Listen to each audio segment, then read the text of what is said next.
3 bears.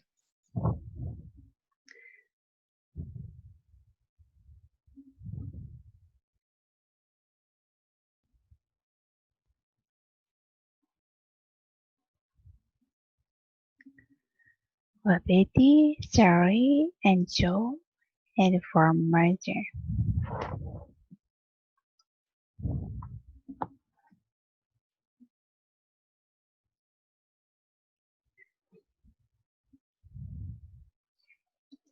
Once upon a time, there were 3 bears who lived together in a house of their own in a wood. One of them was Adair, small wee bear, and one was a middle-sized bear, and the other was a great, huge bear.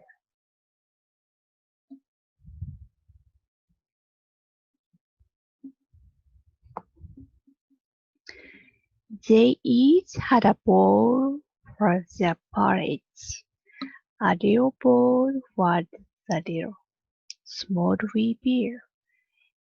A middle-sized bowl was a middle-sized bear.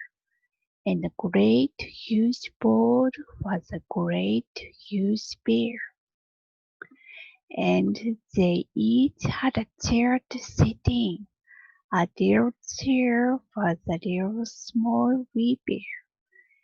A middle-sized chair was a middle-sized bear. And a great huge chair was a great huge bear. And they each had a bed to sleep in. A little bed was a little small wee bear. A middle-sized bed was a middle-sized bear. And a great huge bed was a great huge bear.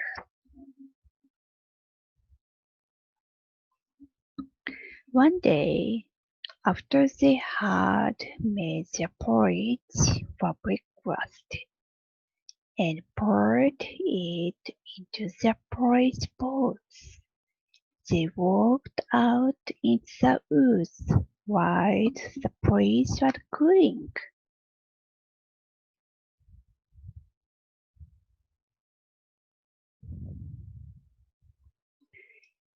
And while they are working, a little girl named Gorox came to their house. First, she looked in at the window.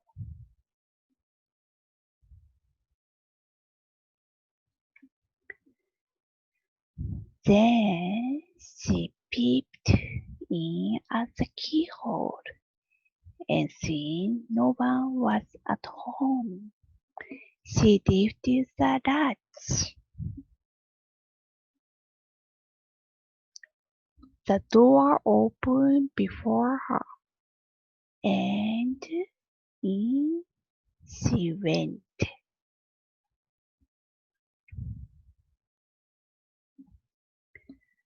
"Oh, please!" Gorox was when she saw the steamy porridge on the table. The sweet smell of the porridge, with roasted nuts, honey, and berries, filled the room. It was so tempting that Gorox set about helping herself. First, she tasted the porridge of the great huge bear, but it was too hard. Then she tasted the porridge of the middle-sized bear, but it was too cold. And then she tried the porridge of the little small wee bear, and it was neither too hard nor too cold. It was just right. She liked it so much that she ate it all up.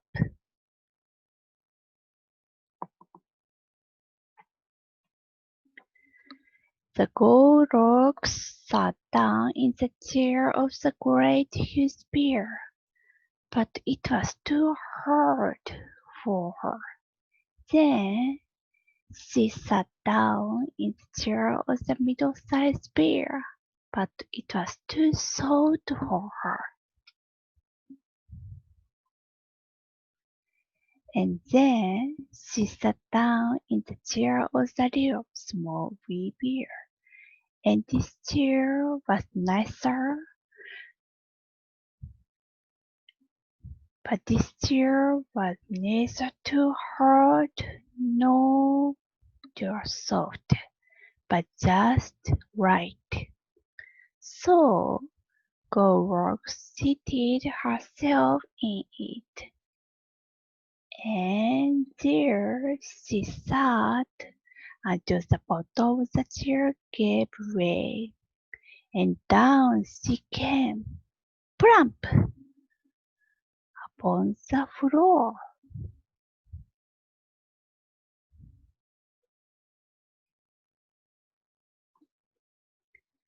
The Goldilocks went upstairs to the bedroom in which the three bears slept. First, she lay down upon the bed of the great huge bear, but that was too high at the head for her. Next, she lay down upon the bed of the middle-sized bear, but that was too high at the foot for her. Then she lay down upon the bed of the little small wee bear, and that was neither too high at the head nor foot, but just right. So she covered herself up comfortably and fell fast asleep.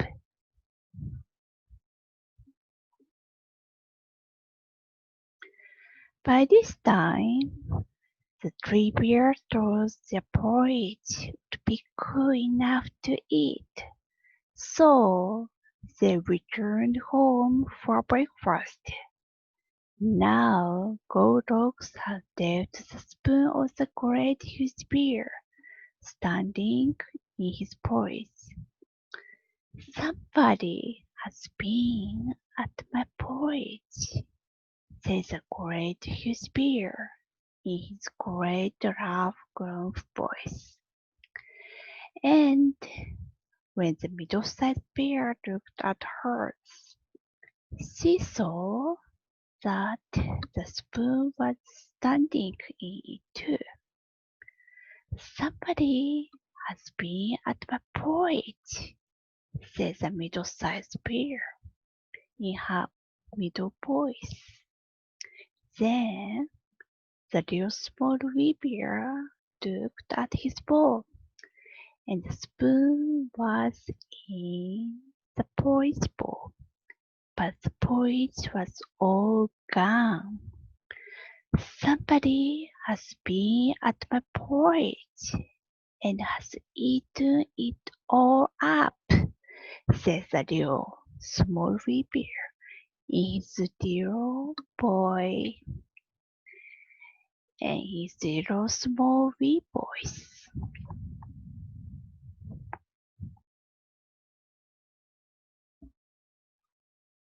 Upon this, the three bears, seeing that someone had entered their house, and catch up their small wee bear's breakfast, began to look about them. Now Goldilocks has not put the hard cushion straight when she rose from the chair of the great huge bear. "Somebody has been sitting in my chair," said the great huge bear in his great rough gruff voice, and Goldilocks has clamped the soft cushion of the middle-sized bear. Somebody has been sitting in my chair, said the middle-sized bear in her middle voice. And do you know what Goldilocks had done to Sister's chair?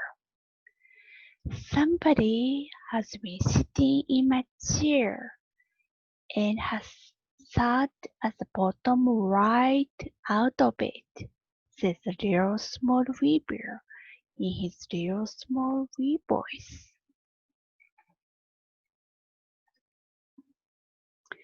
Then the bears thought it necessary that they should make a further search, so they went upstairs to the bedroom. Now Goldilocks had put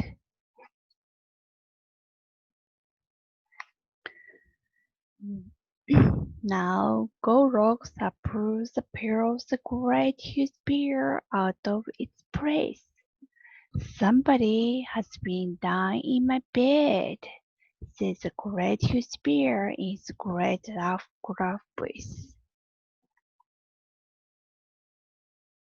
And Goldilocks had pulled the cover of the middle-sized bear out of its place. Somebody has been dying in my bed, said the middle-sized bear in her middle voice. And then the little small bear came to look at his bed. There was Goldilocks sleeping peacefully, her long shiny braids spread across his pillow. Little small wee bear just stared at her for a moment and didn't say anything.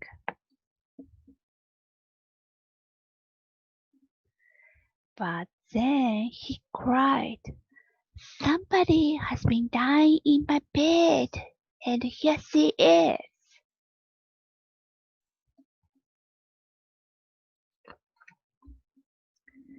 Goldilocks has heard in her sleep the great rough gruff voice of the great huge bear and the middle voice of the middle-sized bear, but it was only as if she had heard someone speaking in a dream.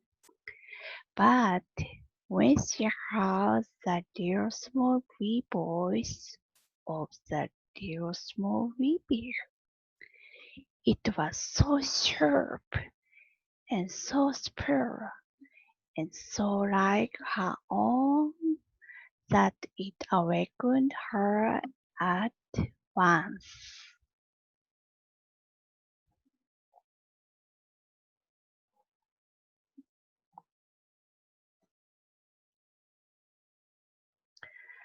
Up she started, and when she saw the three bears on one side of the bed, she tumbled herself off the other and ran to the window.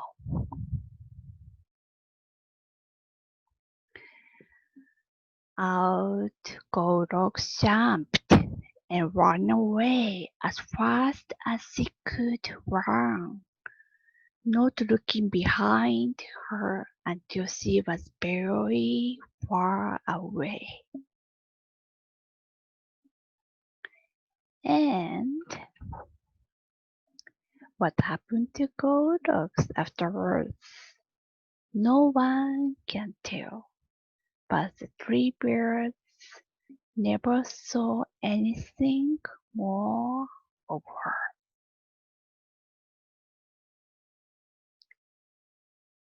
The end.